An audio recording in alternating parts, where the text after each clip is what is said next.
And I've interviewed many times on all the different tools that you use, like going in nature and breathing and all that. I do love the one with the fire meditation because you say that we have to visualize a little fire, a flame here, and Yeah, then see it. fire in the belly. Fire in the belly. Is that really what happens? We have fire in our heart? I mean, why did you choose a fire to Well, I choose fire for the heart because the element of spirit is best connoted by fire. That's why every religion lights candles to acknowledge or to call in the spirit. The spirit is the divine fire that gives us life. It's like the spark of like when you have a spark in a car and the engine starts. The spirit starts the engine of our consciousness. So the breath of fire is to activate that spirit where people sometimes they go unconscious and they've lost their spirit, and that breath of fire puts it back in. Another thing that puts the spirit back into your and activates and wakes up your spirit, wakes up the heart that lives in your the spirit that lives in your heart is to sing, but at a place where you really commit, where you really you lose yourself. And I was with Jack Canfield and a bunch of my new associates in Bermuda, and that's little a little mess. Um, opera? he was talking about how they met some shamans Yeah. in Ecuador, the jungle, and the shamans wanted them to show them their magic, that he wanted the American people to show them their magic, and they thought and thought, what are we going to do? And so all of a sudden they decided to sing She'll Be Coming Around the Mountain When She Comes. It's an American folk song, and everybody knows it, and they just all jumped up and started singing it and doing a circle dance, and then all fell down laughing, and the shaman said, that is the most incredible magic we've ever seen. And they loved them. So, it doesn't have to be any more difficult than that. Yeah, but sometimes it's hard because our mind, we judge ourselves, we can be so hard on ourselves, and then we just So forget. here's Our the tool, ego keeps on telling us, oh no, you cannot because this and this, and then we just and you're lose right it. about that because your ego lives in the past where it judges or the future where it fears. So one of the ways to get back into your heart is just to start looking around your environment and say, what do you see? Oh, there's the wall. I see the wall. There's a picture. I see a picture. There's a lamp. There's you. I see you, Lilo, right in front of me. And you do this for 2 minutes. And you see it and say it. Don't just see it, but say it. Hmm. You interrupt that loop of negativity in the brain. You interrupt it and you come back to the present. And then start looking around at what is beautiful. That's a beautiful painting. I like those colors. That's a lovely lamp. I like my chair. Just for 30 seconds, and it's quiet. Then you breathe. Ah, that's it. That's all you have to do. Mm. Yeah, well, it seems simple when we when we hear If you. you actually do it, it is. If you It's actually do it, it is simple. That's the thing because sometimes you get in that mojo where you don't Yeah. even see that you're there and you're not even living in the heart, but then you can Yeah, start. you're living in outer space somewhere where the mind takes you. It has no power, enslaves you. I always say, I quote Einstein, the human spirit is a sacred gift. The rational mind its faithful servant. But sadly, we have thrown away the gift and have become enslaved to the servant. And that's when you're in that mind loop. You're being made a slave. So When I heard another thing, yeah, sorry. it's another tool when you get into that mind is just thump your chest like this and go, ha, whoops, ha.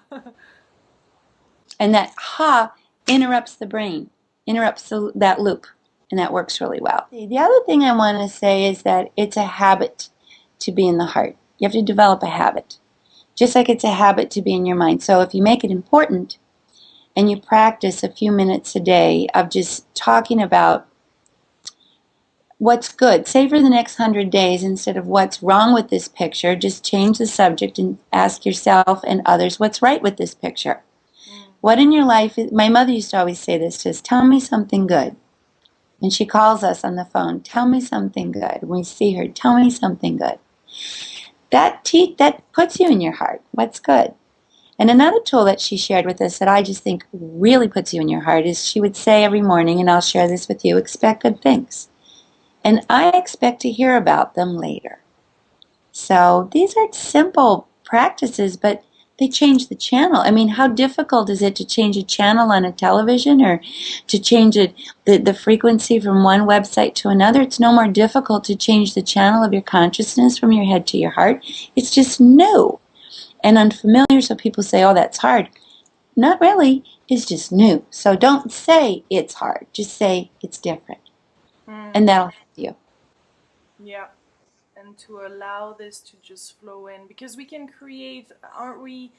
It seems like once we start to live in our heart, we allow all this amazing wisdom. Some people channel information, some others create new books to help others, some people come up with new inventions, and it's not You'll even come up with something. something. Yeah, and we all have a role to play, yet we're all tapping in this amazing Quantum field. quantum The field. heart is the heart is the portal to the quantum field. The heart is the portal to all the wisdom of the universe. So when you open your heart, it's like plugging into a circuit in where all the electricity is flowing. If you're in your head, it's like you unplug. So you're just going to recycle old stuff till you burn out. So I really think that it's a matter of habit and priority. We all have reasons to be miserable if we want to, or we can just say, well, that's the human condition, but I can have a divine time. I can enjoy myself So every in my morning you wake experience. up, every morning Thanks. of those 100 days, we wake up and we say, today I'm going to live in the heart. I mean, sometimes we're in a. I say, no, today I'm going to expect good things. And I'm going to be open for them. I'm going to expect them. I'm going to notice them. And I'm going to thank God for them at the end of the day. And at the end of the day, write down or share with someone all the good things you experienced today. It's that simple. So you don't have to even stretch. Another way to put it is, I wonder what wonderful things will happen to me today. You don't know. You've not had the day yet. I wonder what wonderful things will happen today. And then at the end of the day, say, these are the wonderful things that happened to me today. Hmm. 100 days of that, you're cured. Yeah, but then at the same time, things start to happen, and then you would sabotage them, maybe. No, not so. If something happens, you say, I wonder what good thing can happen out of this. And then something good happens, and And then you you're say, like, ah, oh. yeah, there it is. Every time something unplanned happens, something challenging, something even disappointing, your first question should be, I wonder what good will come of this. I wonder. I wonder. I'm open for the universe to show me the surprise behind this little episode here. And my brother, for example, was sharing with me just yesterday. He had a terrible divorce several years ago, and I told him I wonder what good things will come. And he was very cynical, nothing good will come of this. And I said, just wonder. And within 6 months, he met a new woman who's so delightful. And she started working with him in his shop, and now they're married and they're having the time of their life. And he said, that's what good came out of this. I didn't even know that was possible. And now I'm having this fabulous life. So something good will come. And you just have to say, I wonder what it is. So living in an uncertainty and not knowing what's going to come up is a big part of the game too. Huh? Being willing to be open to not needing to know. Well, thank you, That's, Sonia. yeah. All Thank my love. Thank you so much. Open. I send you much love too. Thank you very much for Thank taking the you, time. Sue. All my love. Bye.